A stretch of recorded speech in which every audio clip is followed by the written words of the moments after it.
What's up, guys? Good afternoon. How are you doing today? Another green day, another red day rather in the markets. Let me tell you guys that I am already live. Let me hit the link over here. Let me double check that everything is fine with the live streaming. And there you go. We're live. So what do you know, guys? We cannot say that we had a bloodbath in the markets, but another red day over there. It was kind of rocky out there. So good afternoon, Eric Millings, Travis, what's up, bro? Ida Blake, Steven Izquierdo, we're live. Yes, sir, we're live. I am here to help you guys with anything that you might need. Cape Cod, Mama Ape, Catalan, what's up? Hello. So, what happened today in the markets, guys? I want to make a brief summary of the action that we saw today for those who couldn't pay close attention to the markets today. So, red day across the board. When it comes to the indices, Russell 2000 goes down 0.62%, NASDAQ goes down 0.56%, Dow Jones goes down 0.88%, and the S&P 500 went down 0.78%. Crude oil got crushed once again, goes down 3.10%, and crude oil, this is the West Texas Intermediate, closed the trading session at $88.80. We can make the case that since also precious metals went down today, 0.82% in the case of gold and 2.33% in the case of silver. And since we had today the Dixie, the dollar, the US dollar going down as well, in the case of crude oil of the West Texas Intermediate, I think that the markets are starting to be very concerned about a possible deep recession in the US, which obviously is going to affect the aggregate demand for oil, because you guys already know what happened last week with Jerome Powell talking about a very aggressive Federal Reserve, talking about Paul Volcker and all that good stuff. So how low could crude oil could be going? We will find out in the next trading sessions. Gold and silver went down, as I just told you guys, and the 10-year Treasury yield keeps on going higher, guys. The worst enemy when it comes to tech-oriented stocks, growth stocks, and higher multiple stocks. The 10-year Treasury yield went up to the 0.74%. And mind you, guys, because as of now, the major indices are a bit oversold. I think that we are due for some sort of relief rally. If the 10-year Treasury yield keeps on going higher, let's say that maybe we see TNX at 3.4%, 3.5%, then that is going to imply that we are going to see a larger slaughter when it comes to the big tech stocks out there. If we take a look at the sectors, guys, the only sector that managed to close today's trading session in the green was communication services, goes up 0.24%, but other than communication services, we had a bloodbath across the board over here. And when it comes to the most important sectors, of the market, market-wise, financials goes down 0.75%. Healthcare goes down 0.64%, and there you go. And technology goes down 0.97%. So we had a very rough day in the markets when it comes to these sectors. And if we take a look at the advancers and decliners of today's trading session, we had 3,813 stocks going lower, and we had 2,653 stocks going higher. Very tough day across the board.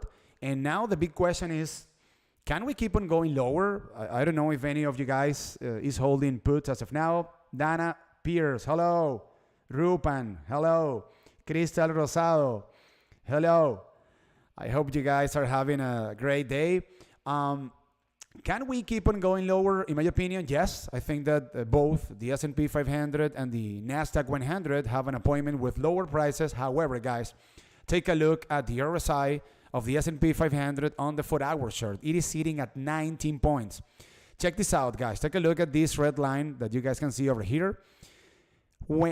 on the last two occasions in which the RSI of the S&P 500 hit 19 points, as of now we have the RSI of the S&P sitting at 19 points exactly. We are talking about February and we are talking about January. So when the RSI of the S&P hit 19 points on the 4-hour chart, we saw a bounce back up. More specifically, on January 21st, when the S&P 500 hit a bottom back in January, and also on February 24th, the day in which the S&P 500 hit a bottom back in February. So if history happens to repeat itself, it doesn't have to necessarily, but if this were the case, then we are likely to see at least an intraday relief rally of the S&P 500, which I think is going to be actually very positive for the bears, because this is going to allow the RSI of the S&P 500 to go a bit higher, and then we can keep on going lower. If tomorrow we happen to see some sort of relief rally or intraday relief rally, in the case of the S&P 500, I am going to be looking forward to buying puts near 4,010 points. If you guys trade the SPY, you're looking at something like 401 points, give or take. Because in the case of the S&P 500, 4,010 points happens to be a very well defined or previous area of resistance for this index. We are looking at a spot in which the bulls of the S&P 500 felt on July 22nd. In terms of support, and this is unfinished business as of now, because the S&P 500 closed today at 3,955 points, we have a previous resistance at 3,950 points exactly, which happens to be a spot in which the bulls of the S&P felt on June 28th. So this is a spot in which we can expect the bulls of the S&P to find some sort of support and then bounce back up. I don't think, and I am a big believer, guys, in the RSI, in the relative strength index. So I don't think that we can keep on going lower and lower and lower every single day without at least seeing an intraday relief rally. And check this out, guys. If we take a look at a 5-day, 5-minute chart, the S&P 500 has been taking out the lows of the previous trading session during 4 consecutive trading sessions. As you guys can see over here, on August 26th, we closed at 4,060 points. The next day, we closed at 4,029 points.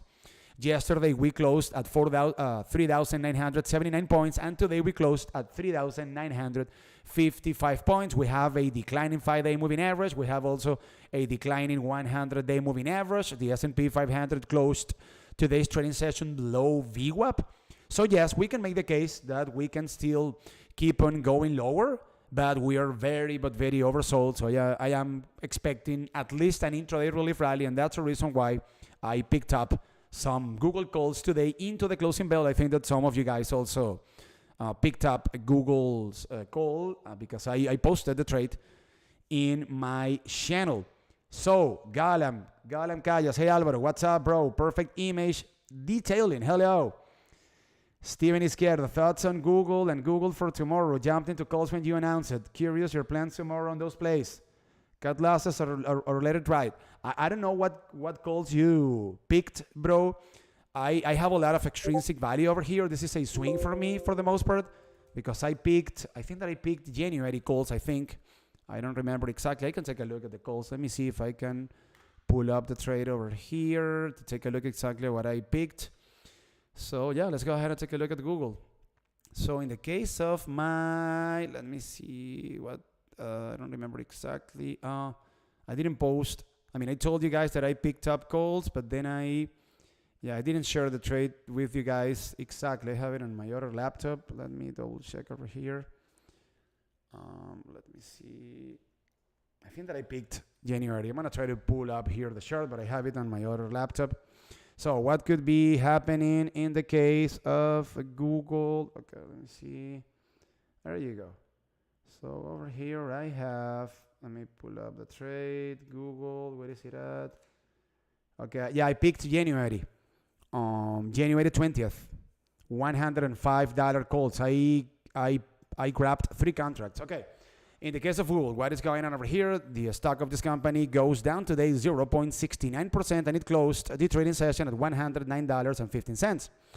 So this was obviously not a good close for Google. We have a decline in 5-day moving average. We also have a death cross over here with the 50 SMA crossing below the 180 SMA on the 4-hour chart. We have a decline in 100-day moving average, declining 200-day moving average. So for the most part, guys, I am taking a gamble over here, or I'm believing, I'm thinking that we are about to see a relief rally in the major indices, S&P 500 and the Nasdaq 100. $110 is an important spot for Google, because we are talking about a former support back from mid-July, and we are also talking about a former support back from May 12th. If Google keeps on dropping, which is going to require the S&P 500 and the NDX to keep on dropping, then the next important support is going to be $106.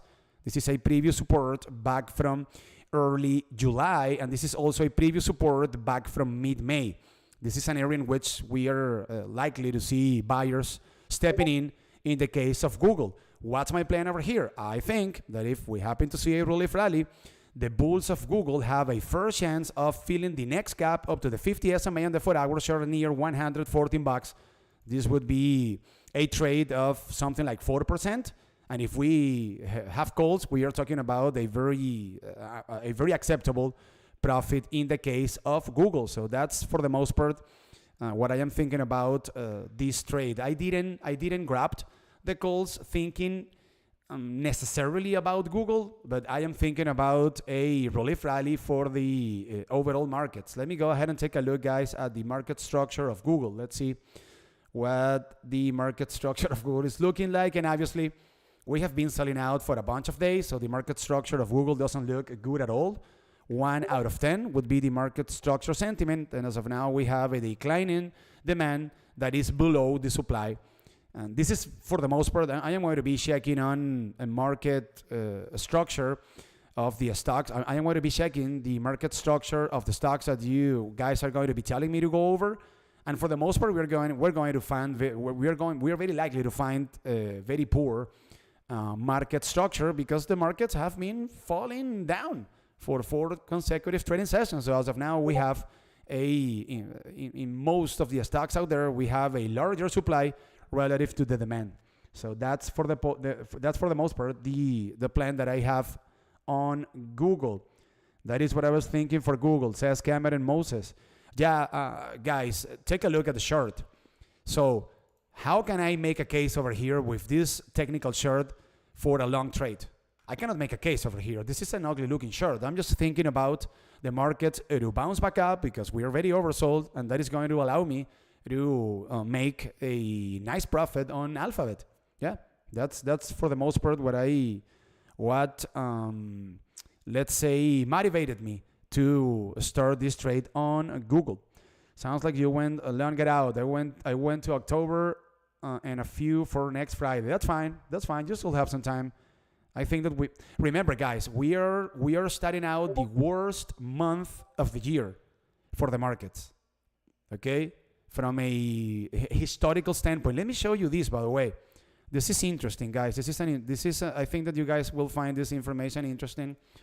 This is an information that I showed in the video that I posted yesterday in Spanish, spoken in Spanish, but I would like to show you this because this is very interesting. Let me see if I can pull up here the information. I have it here, I think. Okay. Take a look at this chart, guys, before we go over some other stocks. So, check this out. This chart shows us the negative return of the S&P 500 in August, year to date, okay? From 1953.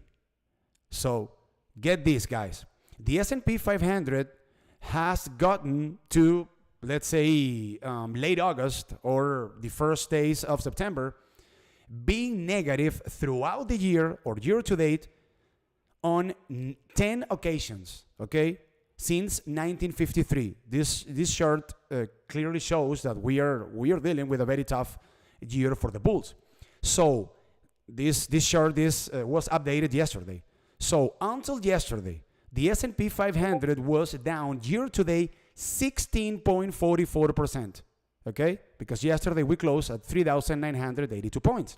So if we take a look 1 month out, what do we find, guys?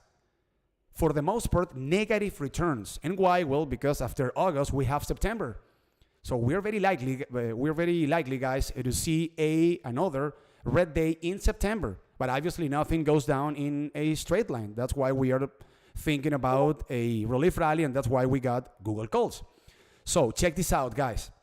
The regular performance or the average performance of the S&P 500, once it has gotten negative year to date, let's say in late August or for the end of August, has been 9% down. This was back in 2008, 11% down back in 2002, 12% down in 1974, in August of 1974. Then in August of 1966, almost down 1%. So what does this imply? Okay, that since September, from a seasonality standpoint, is a very negative month for the markets. We are very and since we are finishing August in negative territory year to date, we are very likely to have another red day in September. Does this imply that we are going to go like crazy buying puts? No, we need to plan our trades. We need to manage our risk, but we are very likely from a seasonality standpoint to see another red day in September. However, what happens if we take a look 1 year out? Whenever the S&P 500 has closed August negative year to date, the situation changes, okay? And why? Well, because their return 1 year out is positive on most of the occasions. As you guys can see over here, 12-month return. We have a 10% positive return in 2008. We have a 20% positive return. This was back in 1974. So you guys can take a look at this chart and maybe get to the conclusion that September is very likely to keep on being a negative month for the markets. But this is also an opportunity to maybe load up on the stocks that we like, because as of now we have very interesting discounted prices out there. But yes, I am, let's say, inclined to the idea that September is still going to be a negative month for the markets. So, not a bear, not a bull. Alba the Goat, what's up, bro? This gotta be, what, Mr. Penguin? No, I'm just trying to be neutral here with you guys, to be honest, okay? So, Vader0872, I saw a headline that Best Buy is about to tank. What's your thought, short term and going long as a foundational stock? Let's go ahead and take a look at Best Buy. I am a customer, by the way, full disclosure. I mean, for the most part, all of the equipment that I have purchased here for my studio was bought in Best Buy. This is an ugly looking chart. Best Buy is a bit oversold. You guys can see the RSI sitting at 29 points. And they just posted earnings and they missed, as I can see over here. So EPS came in at $1.26 versus an estimate of $1.54. No, they beat on EPS, as I am seeing over here. I didn't take a look at this earnings report. Very ugly looking chart, guys. As you guys can see, below VWAP, we have a 5-day 5 DMA declining, 5-day moving average. We have a declining 200-day moving average, 100-day moving average. We also have in a declining position the 50 SMA and the 4-hour chart and the 180 SMA. So what could be potentially happening with Best Buy? I think that we have an unfilled gap down to $68. So I'm thinking, guys, that since Best Buy went down today 5.61% and it closed the trading session at $70.69, we have a previous resistance right at $71.60. I'm thinking, I am going to put this down on a sticky note, if tomorrow Best Buy happens to pull up a bit and the bulls fail at $71.60, $72-ish, which happens to be a previous resistance back from early July, this might be a spot in which we could be potentially grabbing puts, because if the bulls fail at this spot, $71.50, then we could see Best Buy retracing down to $67. Very ugly looking chart. So yeah, I think that this would be a strong candidate in order to grab puts. Let's go ahead and take a look, guys, at the market structure of Best Buy. Let me see, BBY, not Bed Bath & Beyond. Bed Bath & Beyond ended up diluting their shareholders today. Unbelievable. After they diluted their shareholders with the price of the stock being at $9, but they didn't do it when the price of the stock was at $30. Absolutely unbelievable. Take a look at the market structure of Best Buy. Terrible, guys. We have a fall in demand and we have a rising supply. So from a market structure sentiment, we can see that the market structure sentiment is as of now at 1 out of 10, very poor. But we have the perfect combination in order to short the stock. We have, again, a fall in supply and a fall in demand and a rising supply. Keep in mind, guys, that as of now, this is a market in which 99% of the stocks are just doing whatever the S&P 500 and the Nasdaq 100 do. So you have to be mindful of that. If Best Buy happens to fail at $71.50 or $72, but I am seeing some sort of gamma squeeze with the S&P 500 and the Nasdaq 100 going on an absolute tear, then I need to reevaluate the potential short position that I could be opening on Best Buy. So whenever you go either long or short in these kind of markets, you need to double check the intraday direction of the trading session. If the major indices are going higher, you cannot buy puts. If the major indices are going lower, then you shouldn't be going long. That is something that is worth to be pointed out. If I am going to break down any stocks for you guys over here. So any technical analysis that I can perform for you guys over here is going to depend on whatever the major indices are doing from an intraday perspective. Okay, here I have, Tasala Aki, Apple and Meta. I made $1,200 today on Meta calls, guys. I think that I shared the screenshot with you guys. I got Meta calls yesterday, and today I was surprised by the news of Snapchat, and Meta went on a tear pre-market, and I closed my calls as soon as the trading session opened. So let me go ahead and take a look at Meta. So it closed at $163. Meta happened to pull off a green day today. Goes up 3.67%. Remember that I just told you guys that the only sector that closed the trading session today in the green was communication services, and obviously Meta is a very important stock inside communication services, inside that sector. So Meta goes up today 3.67% and closes the trading session at $162.93. Not a good looking chart, obviously, as you guys can see over here. However, if tomorrow we happen to have a positive day, if tomorrow we happen to see some sort of relief rally in the major indices, watch out for a process of consolidation of Meta slightly above $161. $161 happens to be a previous support back from mid-August, and this is also a previous support back from mid-July. So any process of consolidation slightly above $161 might be a sign that the bulls are gathering momentum in order to fill the next important gap up to $170.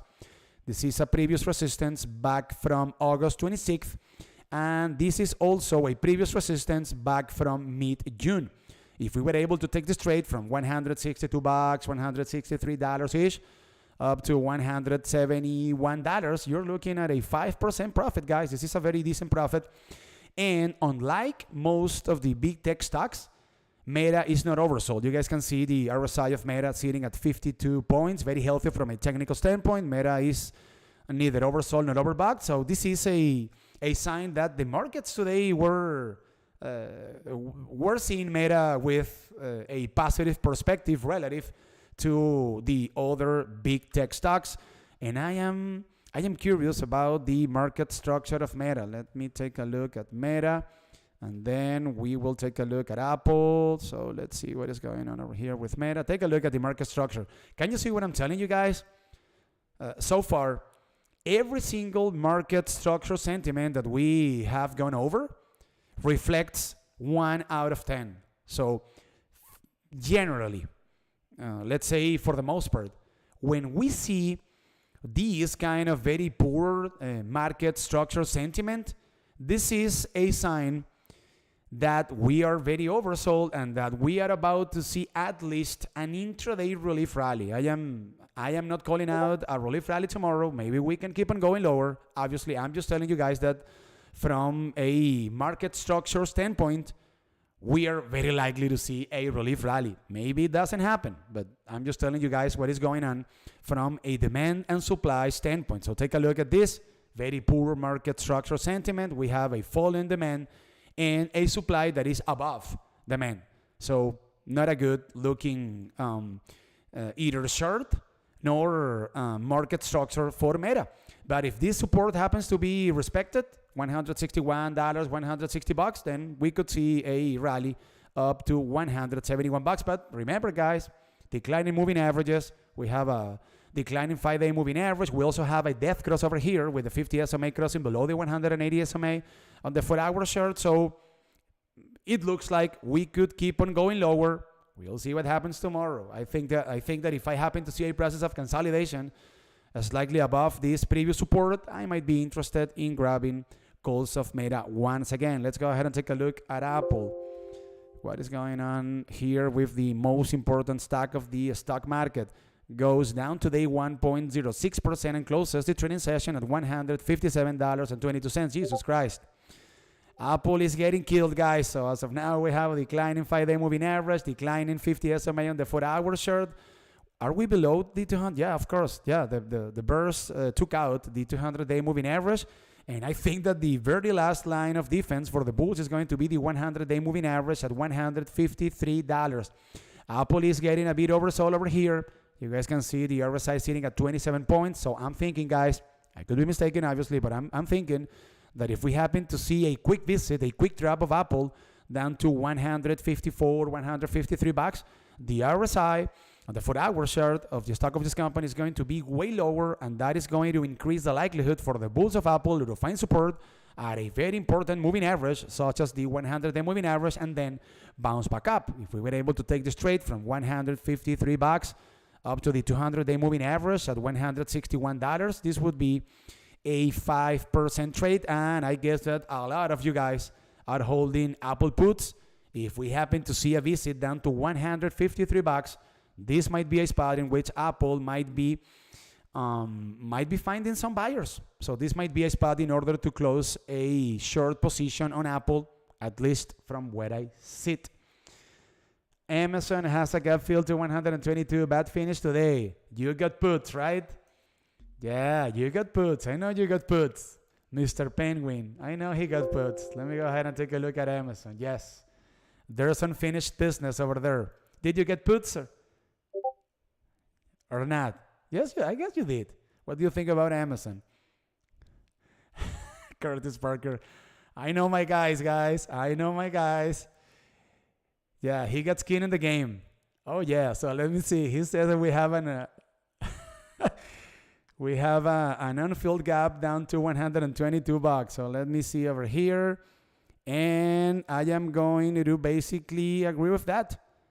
Even lower. I think that we have unfinished business over here. I mean, taking into account that the RSI of Amazon is sitting at 33 points on the 4-hour chart. So Amazon is not that oversold yet. If we happen to see another super bloodbath in the markets, guys, and if Amazon happens to take out 125 bucks, this is an important spot for Amazon, guys. 125 bucks is a previous resistance back from July 22nd, and this is also a previous resistance back from early June that is coinciding with the 100-day moving average. If this support happens to be taken out, we have a gap down to 120 bucks, give or take. Oh yeah. And then we have another gap down at 111. Okay, so you guys are getting more bearish than me. That's scary. And yes, we have another gap down to 111 bucks. This is a previous support back from July 18. I happen to agree with that. Let me take a look. I'm curious. Let me take a look at the market structure of Amazon. Let's see what this market structure is looking like. Let me see. There you go, Amazon. Alrighty. 1 out of 10. I'm thinking 1 out of 10. Oh, yes. 1 out of 10. What do you know, guys? Take a look. And we have a fall in demand, and we have a supply that is also falling, but that is yet still way above the demand. Can you guys see what I'm telling you? And let me show you this, guys, because I have an overall, or I have a broad market sentiment, 4.3 out of 10. If we are talking about, let's say, regular market conditions, whenever the broad market sentiment is below 5 points, and I have been using this tool, guys, this website, Market Structure Edge, for quite a long time. For the most part, when the broad market sentiment is below 5 points, the next trading session, we see a green day. This implies that we are, as I just told you guys, that we are very oversold and that we are likely to see a bounce back up, at least an intraday relief rally. So every single stock that we have gone over so far, guys, during this live streaming, the market structure sentiment or the market structure is very poor, 1 out of 10. So I'm still inclined when it comes to a potential relief rally. Tomorrow, at least an intraday relief rally. So I happen to agree with what you guys are stating on the Top Shot. If this support happens to be taken out, $125, yes, we have unfinished business down to $118. I happen to agree with that idea. Snapshot, it went on an absolute tear today.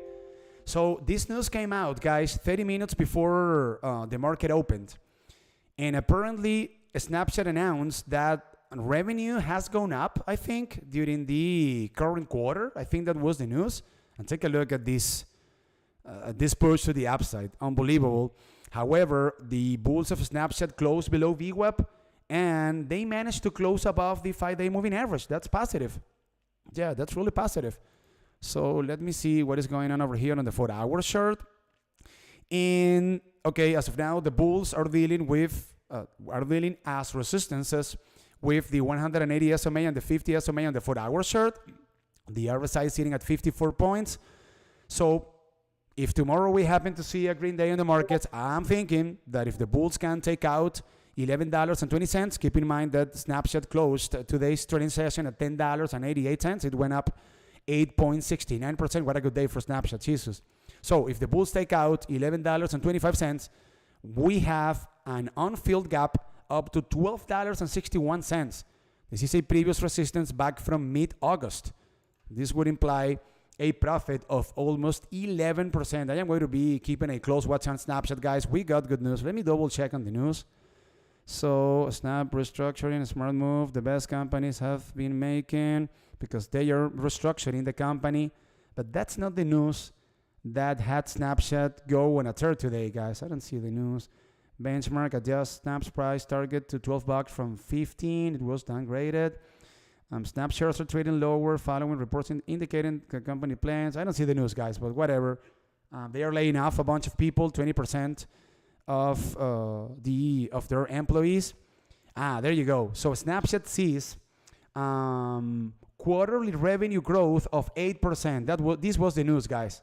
This was the news that had Snapshot go on a tear today. So they are, I mean, we are having bad news, obviously. They are laying off people, and they already down-guided for the rest of the year, but they are saying like, okay, but our revenue is going to grow 8% during the current quarter. So this is acceptable. This is good news. And needless to say, guys, the stock of this company has gotten absolutely killed. Snapshot is trading as of now 88% of the highs.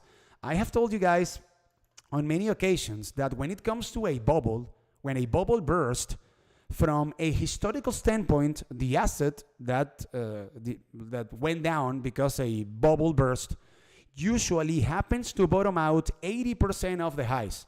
That's some sort of, let's say, historical information or historical reference. And a Snapshot is, for the most part, complying with that, let's say, statistic, okay? Because it is bottoming out at 80% of the highs. So is this the ultimate bottom for Snapshot? Could be the case. Who knows? But I think that this is an acceptable company. Better than expected news for ChargePoint. Yeah, ChargePoint made a move similar and good earnings. Yeah, they posted good earnings. I took a look at the report yesterday. Let's go ahead and take a look at SharesPoint, guys. In the case of SharesPoint, they are losing more money relative to a year ago, but the revenue of the company is growing at a very fast pace. So that's the reason why SharesPoint went up today. Jesus Christ, this stock went up today 12.28%, and it closed the trading session at $16.27. Despite the very aggressive push to the upside, SharesPoint isn't overbought quite yet. We can see the RSI of SharesPoint sitting at 64 points, and the bulls managed, guys, they couldn't close above $16.50. $16.50 is an important spot for SharesPoint because we are talking about a former resistance back from early January. So watch out for the bulls of SharesPoint tomorrow, taking out $16.50, starting to consolidate slightly above this area, because this would be a sign that they are gathering momentum in order to make another push higher, and maybe, who knows, being able to fill the next gap up to $17.50. This is a previous resistance back from early March. So if we were able to take this trade, guys, from $16.20, $16.30, up to $17.70, this would be a 7% profit trade. And mind you, as of now, we have a rising 5-day moving average. The bulls managed to hold that support, and despite the fact that the markets have been going down during several days, the bulls managed to hold that support, the 100-day moving average. That's also positive, and as of now, the bulls are trading above the 200-day moving average. This is a very acceptable technical short, guys. Let's go ahead and take a look at the market structure of SharesPoint. This is another stock that I am going to be keeping a close watch on tomorrow, because as of now, we have a bunch of very ugly looking shorts out there, and SharesPoint isn't the case, guys. So let me see if we have a different market structure when it comes to the stock of this company.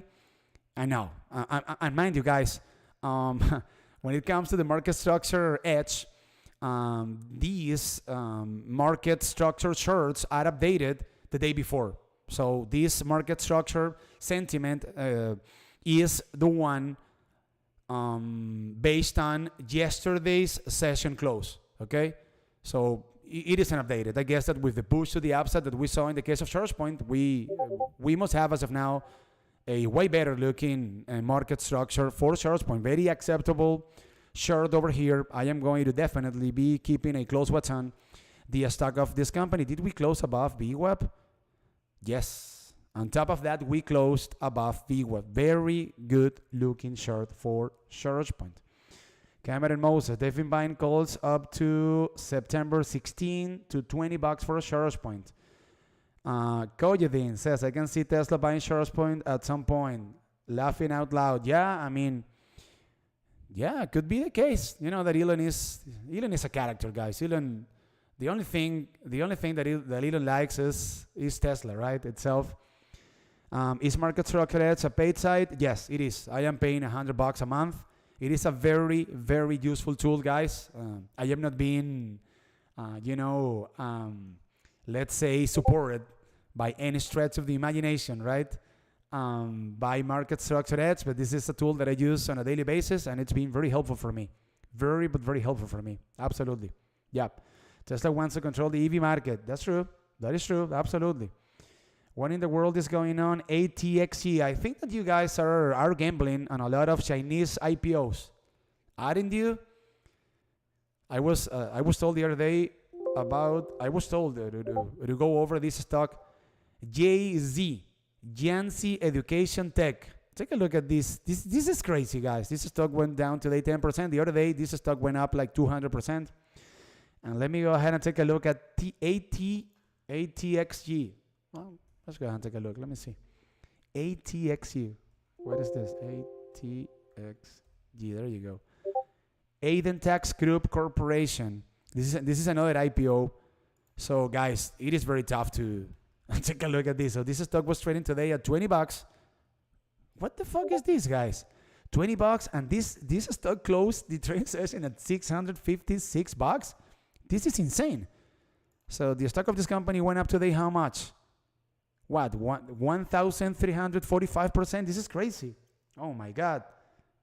Jesus Christ, this is absolutely insane, guys. I would strongly advise you guys to stay away from these kind of stocks, these kind of IPOs. So, in my opinion, and according to my experience, I don't trade IPOs until at least the stock of that company has been trading for at least 3 or 4 months, guys. So we can have some sort of technical reference to determine areas of support and resistance.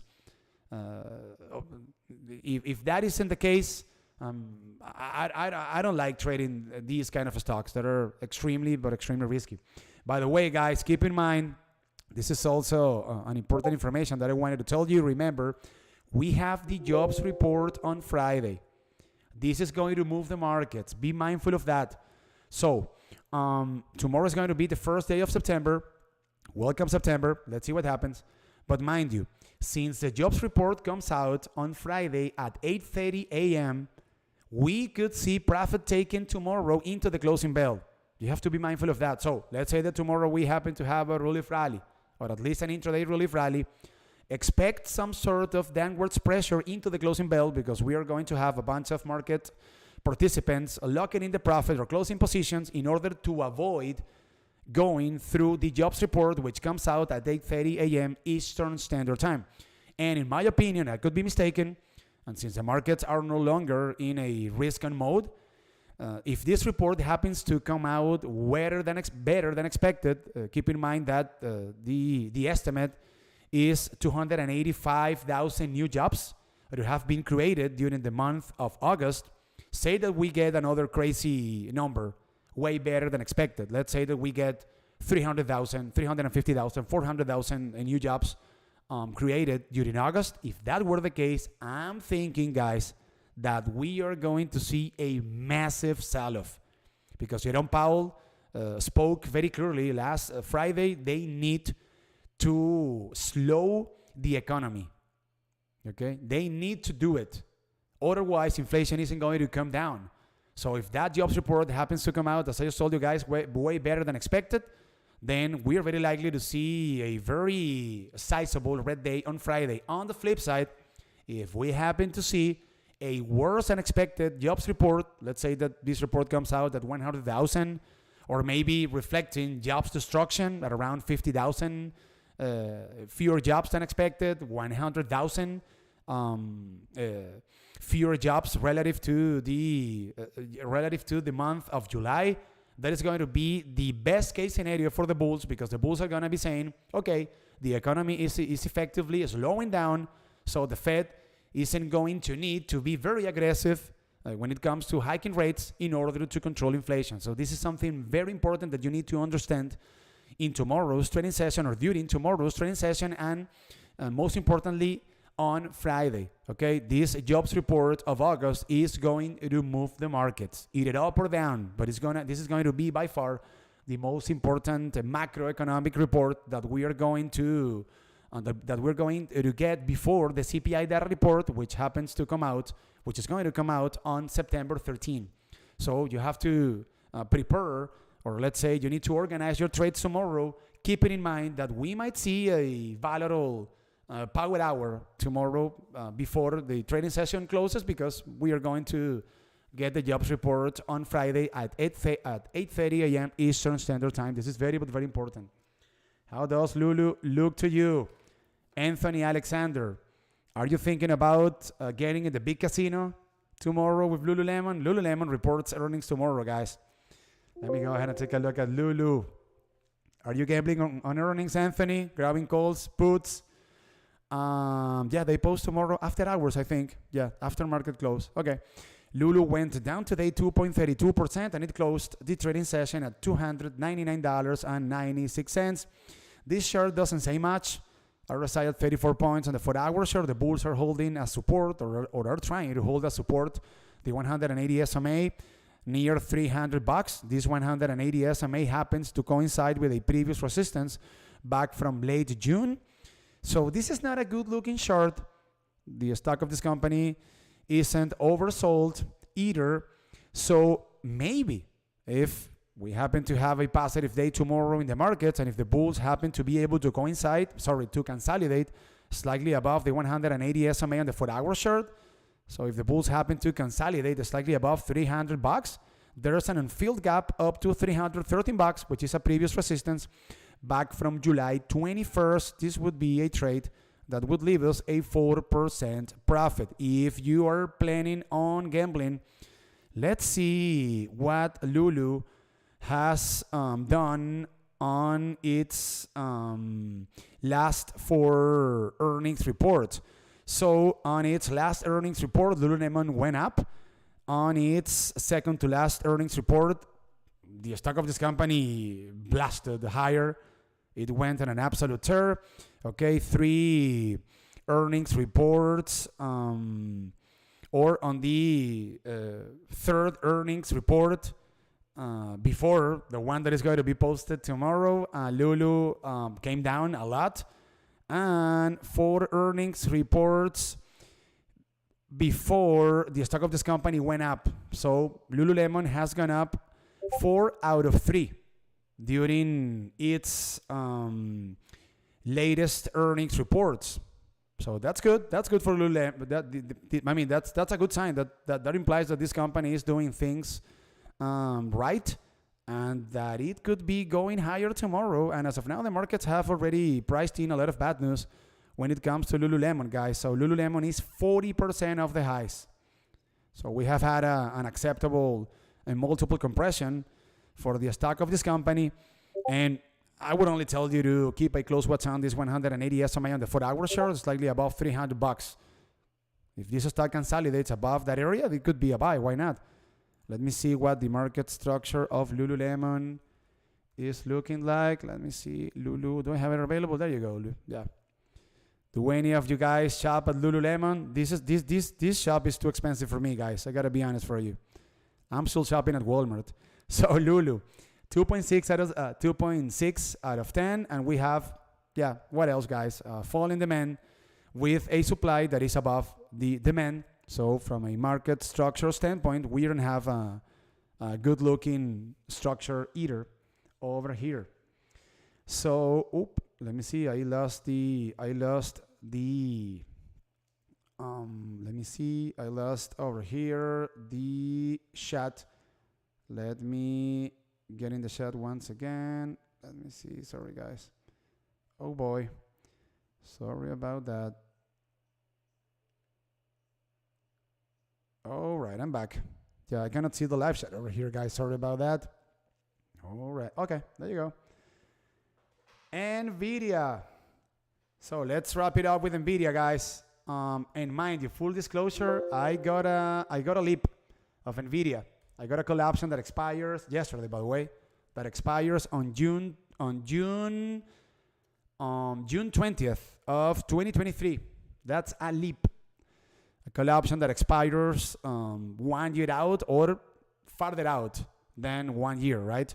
So in the case of Nvidia, very oversold. The semiconductors have been getting killed. We can see over here the RSI sitting at 23 points. The next important support for Nvidia is going to be $140. This is the low so far this year for Nvidia. Previous support back from early July. If Nvidia happens to pay a visit down to $140, and if this price, guys, happens to coincide with support in the S&P 500 and the Nasdaq 100, this would be a legit trade in order to see Nvidia bouncing back up. Because if Nvidia finds support at $140, which could be the case, the RSI would be even lower. As of now, the RSI of Nvidia is sitting at 23 points. So we can make the case that if this area of $140 happens to be visited, then the RSI of Nvidia is going to be way lower. So that is going to increase the likelihood for the bulls of Nvidia to find support at a previous area of support and then bounce back up. So if support happens to be found at $140, then we have a gap up to $154, which happens to be a previous support back from late June, and this is also a previous support back from early May. This would be a profit of something like 8% for Nvidia. Very ugly looking short, needless to say, guys. Declining 200-day moving average, declining 100-day moving average, declining 5-day moving average. We also can see over here a death cross with the 50 SMA crossing below the 180 SMA. So this is a chart that we should we should stay away from. However, if we are thinking that the markets are about to see some sort of relief rally, if the markets bounce back up, Nvidia is going to bounce back up with the S&P and the Nasdaq 100. So watch out for $140. And if any of you wants to buy puts, watch out for $155, a very well-defined previous area of support that if happens to be visited, and if the bulls fail at bursting above this area, this could be a chance in order to grab puts of Nvidia. The market structure, guys, whatever. This got to be 1 out of 10, I guess, with a fall in supply and below, a fall in demand below the supply, most likely. Let me see. Do we have anything different over here? No, we don't, guys. Take a look. 1 out of 10, fall in demand below the supply. So same old situation. Same old situation with good old Nvidia. And I got leaps, as I told you guys, one contract that expired. I bought it way in the money. $110 is the strike price. And my idea is having Nvidia bouncing back up eventually. I have a lot of extrinsic value. And once Nvidia bounces back up, I am going to be doing poor man cover calls.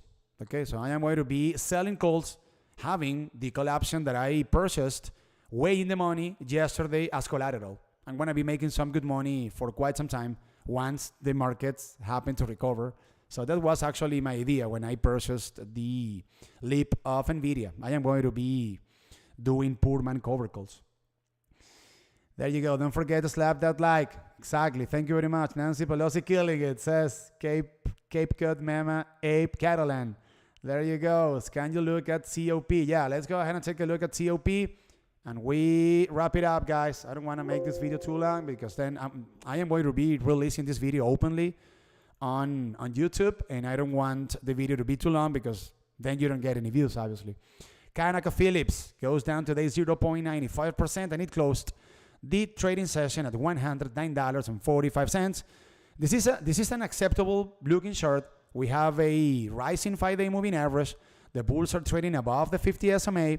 We have the bulls also trading above the 100-day moving average, above the 180 SMA on the 4-hour chart, and above the 200-day moving average. And we can see that the 200-day moving average is rising, very acceptable looking chart.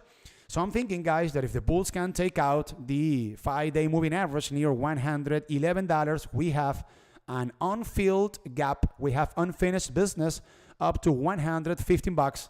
This is a previous resistance back from August 29. If we happen to be able to take this trade from $111-ish up to $116, this would be a 4% profit trade. We have a clear uptrend over here. The RSI of ConocoPhillips is sitting at $47. This is a very, but very acceptable chart. And let's take a look at the market structure of ConocoPhillips. As of the closing bell of yesterday, guys, remember, and we have a very good, take a look at this market structure, guys. This is the other side of the story, right?